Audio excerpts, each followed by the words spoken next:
ರಾಜ್ಯದ 43 ಇಲಾಖೆಗಳಲ್ಲಿ ಹುದ್ದೆಗಳು ಖಾಲಿ ಇದೆ. ಆದರೆ ಈ ಹುದ್ದೆಗಳನ್ನು ಭರ್ತಿ ಮಾಡಿಕೊಳ್ಳೋಕೆ ಸರ್ಕಾರ ಇದುವರೆಗೂ ಕೂಡ ಮನಸ್ಸನ್ನ ಮಾಡ್ತಾ ಇಲ್ಲ.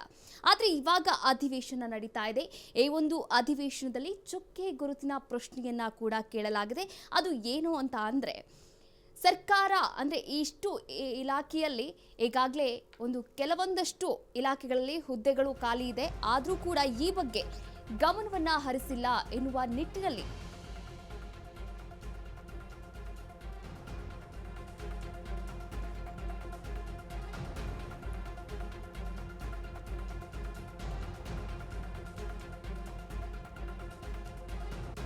ಡಿಸೆಂಬರ್ 17ರಂದು ನಿರುದ್ಯೋಗ ಗ್ಯಾರಂಟಿ ಬಗ್ಗೆ ನಿಮ್ಮ ಅಶ್ವವೇಗ ನ್ಯೂಸ್ ಕ್ಯಾಂಪೇನ್ ಅನ್ನು ಮಾಡಿತ್ತು.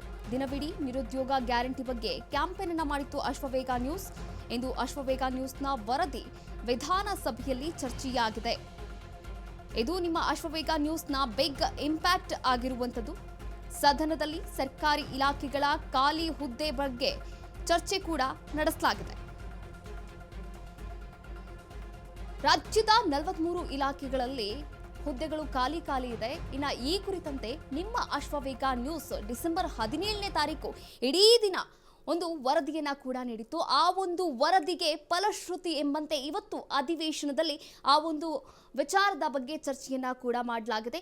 ಇನ್ನು ಈ ಅಶ್ವವೇಗ ನ್ಯೂಸ್ನ ವರದಿಗೆ ಫಲಶ್ರುತಿ ಎಂಬಂತೆ ನಿರುದ್ಯೋಗ ಏನು ಕಾಡ್ತಾ ಇದೆ, ಈ ನಿರುದ್ಯೋಗದ ಬಗ್ಗೆ ಇಡೀ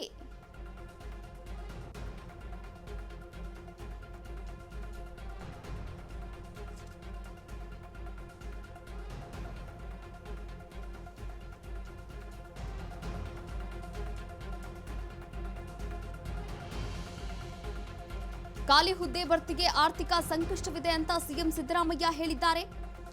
ಖಾಲಿ ಹುದ್ದೆ ಭರ್ತಿ ಬದಲು ಇರುವಂತಹ ಅಧಿಕಾರಿಗಳಿಗೆ ಜವಾಬ್ದಾರಿಯನ್ನ ಕೂಡ ನೀಡಬೇಕು. ಈಗ ಇರುವಂತಹ ಅಧಿಕಾರಿಗಳಿಗೆ ಹೆಚ್ಚುವರಿ ಜವಾಬ್ದಾರಿಯನ್ನ ನೀಡಲಾಗಿದೆ ಎನ್ನುವಂತಹ ಉತ್ತರವನ್ನ ಕೂಡ ನೀಡಿದ್ದಾರೆ. ಸರ್ಕಾರಿ ಇಲಾಖೆಗಳ ಖಾಲಿ ಹುದ್ದೆ ಭರ್ತಿ ವಿಚಾರಕ್ಕೆ ಪ್ರಶ್ನೆಯನ್ನ ಕೇಳಲಾಗಿತ್ತು. ಇನ್ನು ಶಾಸಕ ಬಣಕಾರ್ ಚುಕ್ಕೆ ಗುರುತಲ್ಲದಂತಹ ಪ್ರಶ್ನೆಯನ್ನ ಕೇಳಿದ್ರು. ಈ ಒಂದು ಪ್ರಶ್ನೆಗೆ ಉತ್ತರ ನೀಡಿದಂತಹ ಸಿಎಂ ಸಿದ್ದರಾಮಯ್ಯ ಆರ್ಥಿಕ ಮಿತವ್ಯಯ ಜಾರಿಯಲ್ಲಿದೆ ಅಂತ ಉಲ್ಲೇಖವನ್ನ ಮಾಡಿದ್ದಾರೆ. ಇನ್ನು ಖಾಲಿ ಹುದ್ದೆ ಭರ್ತಿಗೆ ಆರ್ಥಿಕ ಸಂಕಷ್ಟವಿದೆ ಅಂತ ಸಿಎಂ ಸಿದ್ದರಾಮಯ್ಯ ಹೇಳಿರುವಂಥದ್ದು. ರಾಜ್ಯದ 43 ಇಲಾಖೆಗಳಲ್ಲಿ ಹುದ್ದೆಗಳು ಖಾಲಿ ಇದೆ. ಇನ್ನು ಈ ಕುರಿತಂತೆ ರಾಜ್ಯ ಕಾಂಗ್ರೆಸ್ ಸರ್ಕಾರದಿಂದ ನಿರುದ್ಯೋಗ ಗ್ಯಾರಂಟಿ ಎನ್ನುವಂತಹ ಇದು 6ನೇ ಗ್ಯಾರಂಟಿ ಕೂಡ ಆಗಿರಬಹುದು. ಈ ಒಂದು ಗ್ಯಾರಂಟಿಯನ್ನ ಘೋಷಣೆ ಮಾಡದೇ ಇದ್ರೂ ಕೂಡ ರಾಜ್ಯದ ಜನತೆಗೆ ಫ್ರೀಯಾಗಿ ಕೊಟ್ಟಿರುವಂಥದ್ದು. ಇನ್ನು ಈ ಬಗ್ಗೆ ನಿಮ್ಮ ಅಶ್ವವೇಗ ನ್ಯೂಸ್ ಡಿಸೆಂಬರ್ 17ನೇ ತಾರೀಕು ದಿನವಿಡೀ ಪ್ರಸ್ತಾಪವನ್ನು ಮಾಡಿತ್ತು. ಈ ಕುರಿತಂತೆ ನಾವು ಕಾಲರ್ಸ್ ಜೊತೆ ಕೂಡ ಮಾತನಾಡಿದ್ವಿ. ಹಾಗೆ KPSC ಆಗಿರ್ಬೋದು, ಹಾಗೆ ಎಷ್ಟು ಇಲಾಖೆಗಳಿದೆ, 43 ಇಲಾಖೆಗಳ ಒಂದು ಖಾಲಿ ಹುದ್ದೆಗಳೇನಿದೆ ಆ ಒಂದು ಭರ್ತಿ ಮಾಡೋದಕ್ಕೆ ಇಡೀ ದಿನ ನಾವು ನ್ಯೂಸನ್ನು ಕೂಡ ಮಾಡಿರುವಂಥದ್ದು.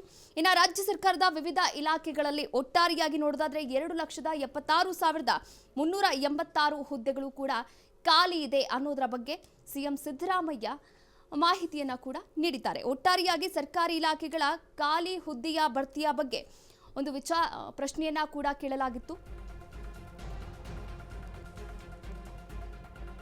ಗ್ರೂಪ್ ಸಿ, ಗ್ರೂಪ್ ಡಿ ಹುದ್ದೆಗೆ ಹೊರಗುತ್ತಿಗೆ ಮೂಲಕ ನೇಮಕವನ್ನ ಮಾಡಿಕೊಳ್ತಾ ಇದ್ದೇವೆ. 96,844 ಹುದ್ದೆಗಳನ್ನು ಹೊರಗುತ್ತಿಗೆ ಆಧಾರದ ಮೇಲೆ ನೇಮಕವನ್ನ ಮಾಡಿಕೊಳ್ಳಲಾಗಿದೆ ಅಂತ ಸಿಎಂ ಸಿದ್ದರಾಮಯ್ಯ ಹೇಳಿರುವಂಥದ್ದು. ಇನ್ನು 2,76,386 ಸರ್ಕಾರಿ ಹುದ್ದೆಗಳು ಖಾಲಿ ಇವೆ ಅಂತ ಸರ್ಕಾರ ಹೇಳಿದೆ. ಇನ್ನು ಪ್ರತಿ ವರ್ಷ ಹಂತವಾಗಿ ಭರ್ತಿ ಮಾಡೋದಾಗಿ ಹೇಳಿಕೆಯನ್ನ ಕೂಡ ನೀಡಿದ್ದಾರೆ. ಇನ್ನು ಅಧಿಕಾರಕ್ಕೆ ಬರುವ ಮುನ್ನ ಭರವಸೆಯನ್ನ ಕೂಡ ನೀಡಿದ್ರು ಕಾಂಗ್ರೆಸ್ ಸರ್ಕಾರ. ಗ್ರೂಪ್ ಸಿ, ಗ್ರೂಪ್ ಡಿ ಹೊರಗುತ್ತಿಗೆ ಮೂಲಕ ನೇಮಕವನ್ನ ಮಾಡಿಕೊಳ್ಳಲಾಗ್ತಾ ಇದೆ. ಯಾವ್ಯಾವ ಇಲಾಖೆಯಲ್ಲಿ ಎಷ್ಟು ಹುದ್ದೆಗಳು ಭರ್ತಿ ಇದೆ ಅಂತ ನಾವೆಲ್ಲರೂ ಕೂಡ ಈಗಾಗಲೇ ಗಮನಿಸಿರುವಂಥದ್ದು. ಇನ್ನು ಶಾಲಾ ಶಿಕ್ಷಣ ಮತ್ತು ಸಾಕ್ಷರತಾ ಇಲಾಖೆಯಲ್ಲಿ ಅತ್ಯಧಿಕವಾಗಿ ನೋಡೋದಾದ್ರೆ 70,727 ಹುದ್ದೆಗಳು ಖಾಲಿ ಇರುವಂಥದ್ದು. ಇನ್ನು ಈ ಒಂದು ಇಲಾಖೆಯಲ್ಲಿ 2,84,086 ಹುದ್ದೆಗಳ ಮಂಜೂರಾತಿ ಕೂಡ ಇದೆ. ಈ ಪೈಕಿ ಸಿ ದರ್ಜೆ 1ರಲ್ಲೇ 60,219 ಹುದ್ದೆಗಳು ಖಾಲಿ ಇವೆ ಅಂತ ಕೂಡ ತಿಳಿಸಿರುವಂಥದ್ದು. ಇನ್ನು ಮಾಹಿತಿ ಮತ್ತು ತಂತ್ರಜ್ಞಾನ ಹಾಗೂ ಜೈವಿಕ ತಂತ್ರಜ್ಞಾನ ಈ ಒಂದು ಭಾಗದಲ್ಲಿ ಖಾಲಿ ಇರುವಂತಹ ಹುದ್ದೆಗಳು ಎಷ್ಟು ಅಂತ ನೋಡೋದಾದ್ರೆ ಗ್ರೂಪ್ ಎ 15, ಹಾಗೆ ಗ್ರೂಪ್ ಬಿ 65, ಇನ್ನು ಗ್ರೂಪ್ ಸಿ 1268,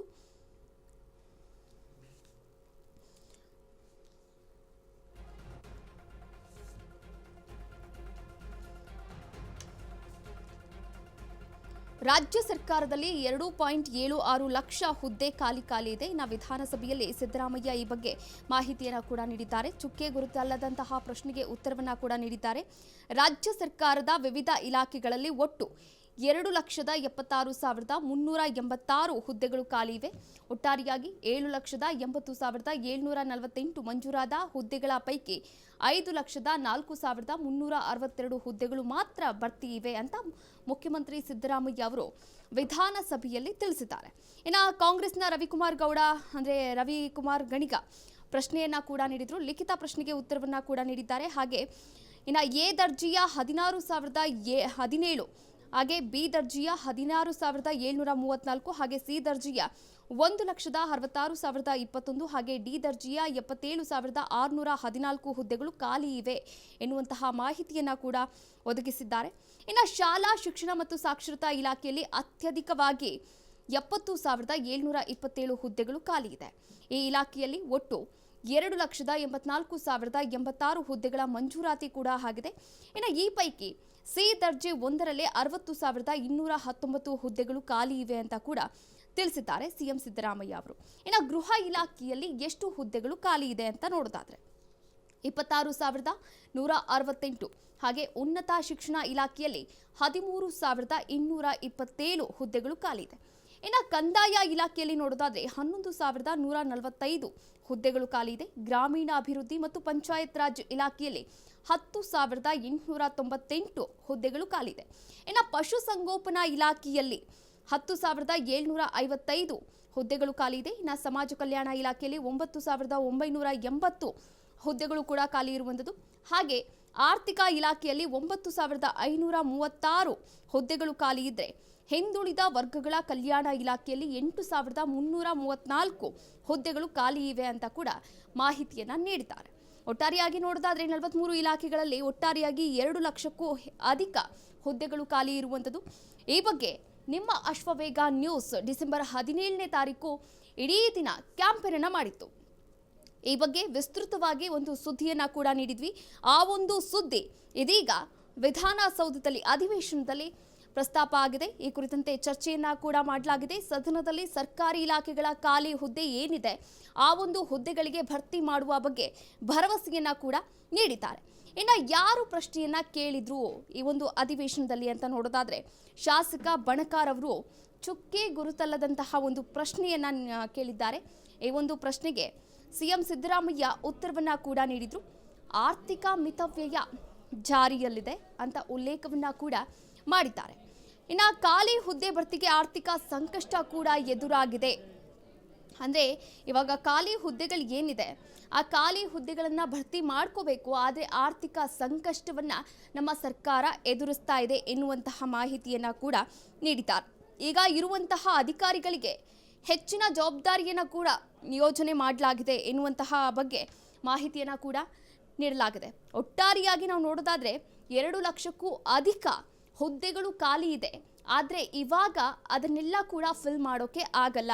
ಗೃಹ ಇಲಾಖೆ ಆಗಿರಬಹುದು, ಉನ್ನತ ಶಿಕ್ಷಣ ಇಲಾಖೆ ಆಗಿರಬಹುದು, ಕಂದಾಯ ಇಲಾಖೆ ಆಗಿರಬಹುದು, ಗ್ರಾಮೀಣಾಭಿವೃದ್ಧಿ ಇಲಾಖೆ ಆಗಿರಬಹುದು, ಎಲ್ಲ ಇಲಾಖೆಗಳು ಅಂದರೆ 43 ಇಲಾಖೆಗಳಲ್ಲಿ ಏನೆಲ್ಲ ಹುದ್ದೆಗಳು ಭರ್ತಿ ಖಾಲಿ ಇದೆ ಅದನ್ನು ಭರ್ತಿ ಮಾಡ್ಕೋಬೇಕು ಅಂತಂದರೆ ಆರ್ಥಿಕ ಸಂಕಷ್ಟಕ್ಕೆ ಈಡಾಗಿದ್ದೇವೆ ಎನ್ನುವಂತಹ ಮಾಹಿತಿಯನ್ನು ಕೂಡ ನೀಡಿದ್ದಾರೆ. ಇನ್ನು ಈಗಿರುವಂತಹ ಅಧಿಕಾರಿಗಳು ಯಾರ್ಯಾರೆಲ್ಲ ಗ್ರೂಪ್ ಡಿ ಆಗಿರ್ಬೋದು, ಗ್ರೂಪ್ ಸಿ ಹಾಗೆ ಗ್ರೂಪ್ ಎ ಈ ಎಲ್ಲ ಹುದ್ದೆಗಳನ್ನು ನಿಭಾಯಿಸ್ತಾ ಇದ್ದಾರಲ್ವ ಅವರಿಗೆ ಹೆಚ್ಚಿನ ಒಂದು ಅನುದಾನವನ್ನು ಹಾಗೆ ಈಗಿರುವಂತಹ ಅಧಿಕಾರಿಗಳಿಗೆ ಹೆಚ್ಚಿನ ಜವಾಬ್ದಾರಿಯನ್ನು ನೀಡಿದ್ದೇವೆ ಎನ್ನುವಂತಹ ಮಾಹಿತಿಯನ್ನು ಕೂಡ ಇಲ್ಲಿ ತಿಳಿಸಿದ್ದಾರೆ. ಒಟ್ಟಾರೆಯಾಗಿ 2,76,386 ಸರ್ಕಾರಿ ಹುದ್ದೆಗಳು ಖಾಲಿ ಇವೆ ಅಂತ ಸರ್ಕಾರ ಹೇಳಿಕೆಯನ್ನು ನೀಡಿತ್ತು. ಈ ಕುರಿತಂತೆ ದಿನವಿಡೀ ನಿರುದ್ಯೋಗ ಗ್ಯಾರಂಟಿ ಬಗ್ಗೆ ಕ್ಯಾಂಪೇನನ್ನು ಮಾಡಿತ್ತು ನಿಮ್ಮ ಅಶ್ವವೇಗ ನ್ಯೂಸ್. ಈ ಒಂದು ಅಶ್ವವೇಗ ನ್ಯೂಸ್ನ ಫಲಶ್ರುತಿ ಎಂಬಂತೆ ಇದೀಗ ಅಶ್ವವೇಗ ನ್ಯೂಸ್ನ ಬಿಗ್ ಇಂಪ್ಯಾಕ್ಟ್ ಆಗಿರುವಂಥದ್ದು. ಸದನದಲ್ಲಿ ಸರ್ಕಾರಿ ಇಲಾಖೆಗಳ ಖಾಲಿ ಹುದ್ದೆಗಳ ಬಗ್ಗೆ ಚರ್ಚೆಯನ್ನ ಕೂಡ ಮಾಡಲಾಗಿದೆ. ಇನ್ನು ಅಧಿಕಾರಕ್ಕೆ ಬರುವ ಮುನ್ನ ಒಂದು ಭರವಸೆಯನ್ನ ಕೂಡ ನೀಡಿದ್ರು ಕಾಂಗ್ರೆಸ್ ನಾಯಕರು. ನಾವು ಖಾಲಿ ಇರುವಂತಹ ಏನು ಗ್ರೂಪ್ ಸಿ, ಗ್ರೂಪ್ ಡಿ ಆಗಿರ್ಬೋದು, ಈ ಎಲ್ಲ ಹುದ್ದೆಗಳನ್ನು ಭರ್ತಿ ಮಾಡ್ತೀವಿ ಎನ್ನುವಂತಹ ಭರವಸೆಯನ್ನ ನೀಡಿದ್ರು. ಆದರೆ ಆ ಭರವಸೆಯಂತೆ ಕೊಟ್ಟ ಮಾತಿನಂತೆ ನಡೆದುಕೊಳ್ಳೋಕೆ ಆಗಲಿಲ್ಲ ಕಾಂಗ್ರೆಸ್ ಸರ್ಕಾರಕ್ಕೆ. ಈ ಕುರಿತಂತೆ ಇನ್ನಷ್ಟು ಮಾಹಿತಿಯನ್ನ ನೀಡ್ತಾ ಹೋಗ್ತಾರೆ ನಮ್ಮ ಪ್ರತಿನಿಧಿ ಮಹೇಶ್. ಡೆಸ್ಕ್ ಲೈವ್ ಇಂದ ಜಾಯ್ನ್ ಆಗ್ತಾ ಇದ್ದಾರೆ. ಎಸ್ ಮಹೇಶ್, ಇನ್ನು ರಾಜ್ಯದ 43 ಇಲಾಖೆಗಳಲ್ಲಿ ಹುದ್ದೆಗಳು ಖಾಲಿ ಇದೆ, ಆದರೆ ಭರ್ತಿ ಮಾಡ್ಕೊಳ್ತಾ ಇಲ್ಲ. ಈ ಬಗ್ಗೆ ನಾವು ಕೂಡ ಕ್ಯಾಂಪೇನ್ ಅನ್ನ ಮಾಡಿದ್ವಿ ಡಿಸೆಂಬರ್ 17ನೇ ತಾರೀಕಂದು. ಆದರೆ ಇವತ್ತು ಅಧಿವೇಶನದಲ್ಲಿ ಚರ್ಚೆಯಾಗಿರುವಂಥದ್ದು. ಈ ಬಗ್ಗೆ ಇನ್ನಷ್ಟು ಮಾಹಿತಿಯನ್ನ ನೀಡ್ತಾ ಹೋಗೋದಾದ್ರೆ ಮಹೇಶ್. ಏನು ನಿಮ್ಮ ಅಶ್ವವೇಗ ನ್ಯೂಸ್ ನಿಜವಾಗ್ಲೂ ಕೂಡ ಒಂದು ದೊಡ್ಡ ಮಟ್ಟದಲ್ಲಿ ಕ್ಯಾಂಪೇನ್ ಮಾಡಿದ್ದು. ಅಂದರೆ ಸರ್ಕಾರಿ ಇಲಾಖೆಯಲ್ಲಿ ಸುಮಾರು 2 ಲಕ್ಷಕ್ಕೂ ಅಧಿಕ ಕೆಲಸ ಕಾರ್ಯಗಳು ಖಾಲಿ ಇದೆ, ಅಂದರೆ ಹುದ್ದೆಗಳು ಖಾಲಿ ಇದೆ ಅಂತಲೂ ಕೂಡ ದೊಡ್ಡ ಮಟ್ಟದಲ್ಲಿ ಸದ್ದು ಮಾಡಿತ್ತು. ಆ ಬಗ್ಗೆ ಏನು ಅವತ್ತಿನ ಸರ್ಕಾರ ಇದ್ದಂಥ ಕಾಂಗ್ರೆಸ್ ಸರ್ಕಾರವೂ ಕೂಡ ಒಂದು ರೀತಿಯಲ್ಲಿ ಹೇಳಿಕೆ ಕೊಟ್ಟಿದ್ದು ಇದನ್ನು ತುಂಬಿಸ್ಕೋತೀವಿ ಅಂತ. ಆದರೆ ಇವತ್ತು ನಿಜವಾಗ್ಲೂ ಕೂಡ ಒಂದು ರೀತಿಯಲ್ಲಿ ಇದನ್ನು ಗೆಲುವಂತಲೇ ಹೇಳ್ಬೋದು, ಅಶ್ವವೇಗ ನ್ಯೂಸ್ ಗೆಲುವಂತಲೇ ಹೇಳ್ಬೋದು. ಯಾಕಂದರೆ ಇವತ್ತು CM ಅವರು ಶಾಸಕ ಬಣಕರ್ ಅವರು ಕೇಳಿದಂಥ ಪ್ರಶ್ನೆಗೆ ಉತ್ತರ ಕೊಟ್ಟಿರುವಂಥದ್ದು. ಅಂದರೆ 2,76,000 ಏನು ಹುದ್ದೆಗಳು ಖಾಲಿ ಇದೆ ಇವೆಲ್ಲನೂ ಕೂಡ ನೇಮಕ ಮಾಡ್ಕೋಬೇಕು. ಆದರೆ ಎಲ್ಲೋ ಒಂದು ಕಡೆ ಕೆಲವು ಇಲಾಖೆಗಳಲ್ಲಿ ಆರ್ಥಿಕ ತೊಂದರೆ ಇದೆ, ಎಲ್ಲೋ ಒಂದು ಕಡೆ ಅದನ್ನು ನೋಡ್ಕೊಳ್ಳೋಕ್ಕಾಗಿಲ್ಲ. ತಿರ್ಗಾ ನಾವು ಹುದ್ದೆಗಳನ್ನ ಸೃಷ್ಟಿ ಮಾಡ್ಕೊಂಡು ಅವ್ರನ್ನ ಕೆಲಸಕ್ಕೆ ತಗೊಂಡ್ರೆ ತಿರ್ಗಾ ಆರ್ಥಿಕ ಸಂಕಷ್ಟ ಎದುರಾಗ್ತಂತ ಕೂಡ CM ಉತ್ತರ ಕೊಟ್ಟಿರುವಂಥದ್ದು. ಆ ಹಿನ್ನೆಲೆಯಲ್ಲಿ CM ಮತ್ತೊಂದು ಉತ್ತರ ಕೊಟ್ಟಿರುವಂಥದ್ದು, ಏನು ಈಗಿರುವಂತಹ ಅಧಿಕಾರಿಗಳಿಗೆ ಹೆಚ್ಚಿನ ಜವಾಬ್ದಾರಿ ಕೊಟ್ಟು ಹೆಚ್ಚುವರಿಯಾಗಿ ಕೆಲಸ ನಿರ್ವಹಿಸಕ್ಕೆ ಹೇಳಿದ್ದೀವಿ. ಆದರೆ C ಹಾಗೂ ಡಿ ನೌಕರರಲ್ಲಿ ನಾವು ಸುಮಾರು 96,000 ಉದ್ಯೋಗ ಸೃಷ್ಟಿ ಮಾಡ್ತಾ ಇದ್ದೀವಿ, ಅವ್ರನ್ನ ನೇಮಕ ಮಾಡ್ಕೊಳ್ಳೋಕೆ ಕೂಡ ಮುಂದಾಕಿದ್ದೀವಿ ಅಂತ ಕೂಡ ಇವತ್ತು ಸದನದಲ್ಲಿ ಹೇಳಿಕೆ ಕೊಟ್ಟಿರುವಂಥದ್ದು. ಅಂದರೆ ಕಳೆದ ಡಿಸೆಂಬರ್ 17ರಂದು ನಾವು ದಿನನಿತ್ಯನೂ ಕೂಡ ಒಂದು ರೀತಿಯಲ್ಲಿ ದೊಡ್ಡ ಮಟ್ಟದಲ್ಲಿ ಸುದ್ದಿ ಮಾಡಿದ್ದು ಅಶ್ವವೇಗ ನ್ಯೂಸು. ಅಂದರೆ ಸುಮಾರು ರಾಜ್ಯದಲ್ಲಿ ಸುಮಾರು ಹಲವಾರು ಇಲಾಖೆಗಳಲ್ಲಿ, ಅಂದರೆ ಸುಮಾರು 43ಕ್ಕೂ ಹೆಚ್ಚು ಹಲವಾರು ಇಲಾಖೆಗಳಲ್ಲಿ ಸುಮಾರು 2,76,000 ಒಂದು ಹುದ್ದೆ ಖಾಲಿ ಇದೆ ಅಂತ ಕೂಡ ಹೇಳಿಕೆ ಕೊಟ್ಟಿರುವಂಥದ್ದು. ಆ ಹಿನ್ನೆಲೆಯಲ್ಲಿ ಇವತ್ತು CM ಹೇಳಿಕೆ ಕೊಟ್ಟಿರುವಂಥದ್ದು ನಿಜವಾಗ್ಲೂ ಕೂಡ ಒಂದು ರೀತಿ ಅಶ್ವವೇಗ ನ್ಯೂಸ್ಗೆ ಒಂದು ರೀತಿಯಲ್ಲಿ ಬಿಗ್ ಇಂಪ್ಯಾಕ್ಟ್ ಅಂತಲೇ ಹೇಳ್ಬೋದು ಕಾವ್ಯ. ಎಸ್, ಥ್ಯಾಂಕ್ ಯು ಮಹೇಶ್, ತಮ್ಮೆಲ್ಲ ಮಾಹಿತಿಗಾಗಿ ಧನ್ಯವಾದಗಳು. ಒಟ್ಟಾರೆಯಾಗಿ ನೋಡೋದಾದರೆ ಗ್ರೂಪ್ ಸಿ ಮತ್ತು ಗ್ರೂಪ್ ಡಿ ಈ ಎರಡೂ ಹುದ್ದೆಗೆ ಹೊರಗುತ್ತಿಗೆ ಆಧಾರದ ಮೇಲೆ ನೇಮಕವನ್ನು ಮಾಡಿಕೊಳ್ತೇವೆ ಎನ್ನುವಂತಹ ಮಾಹಿತಿಯನ್ನು ಕೂಡ ನೀಡಿದ್ದಾರೆ. ಒಟ್ಟಾರೆಯಾಗಿ 96,844 ಹುದ್ದೆಗಳನ್ನು ಹೊರಗುತ್ತಿಗೆ ಆಧಾರದ ಮೇಲೆ ನೇಮಕವನ್ನು ಮಾಡಿಕೊಳ್ಳಲಾಗುತ್ತೆ ಅಂತ CM ಸಿದ್ದರಾಮಯ್ಯ ಸದನದಲ್ಲಿ ಮಾಹಿತಿಯನ್ನು ನೀಡಿದ್ದಾರೆ. ಸದನದಲ್ಲಿ ಸರ್ಕಾರಿ ಇಲಾಖೆಗಳ ಖಾಲಿ ಹುದ್ದೆ ಭರ್ತಿ ಬಗ್ಗೆ ಚರ್ಚೆಯನ್ನ ಕೂಡ ನಡೆಸಲಾಗಿರುವಂಥದ್ದು. ಚುಕ್ಕೆ ಗುರುತಲ್ಲದಂತಹ ಪ್ರಶ್ನೆಯನ್ನ ಕೇಳಿದ್ರು ಶಾಸಕ ಬಣಕಾರ್ ಅವರು. ಒಟ್ಟಾರೆಯಾಗಿ ನೋಡೋದಾದರೆ ಆರ್ಥಿಕ ಮಿತವ್ಯಯ ಜಾರಿಯಲ್ಲಿದೆ ಅಂತ ಉಲ್ಲೇಖವನ್ನ ಕೂಡ ಮಾಡಿದ್ದಾರೆ CM ಸಿದ್ದರಾಮಯ್ಯ. ಈ ಕುರಿತಂತೆ ಗ್ರೂಪ್ ಸಿ ಮತ್ತು ಗ್ರೂಪ್ ಡಿ ಹುದ್ದೆಗೆ ಹೊರಗುತ್ತಿಗೆ ಮೂಲಕ ನೇಮಕ ಮಾಡಿಕೊಳ್ತೇವೆ ಎನ್ನುವಂತಹ ಭರವಸೆಯನ್ನ ಕೂಡ ನೀಡಿದ್ದಾರೆ. ಆದರೆ ಆ ಭರವಸೆ ಯಾವಾಗ ಈಡೇರುತ್ತೆ ಅಂತ ಕಾದು ನೋಡಬೇಕಾಗಿದೆ.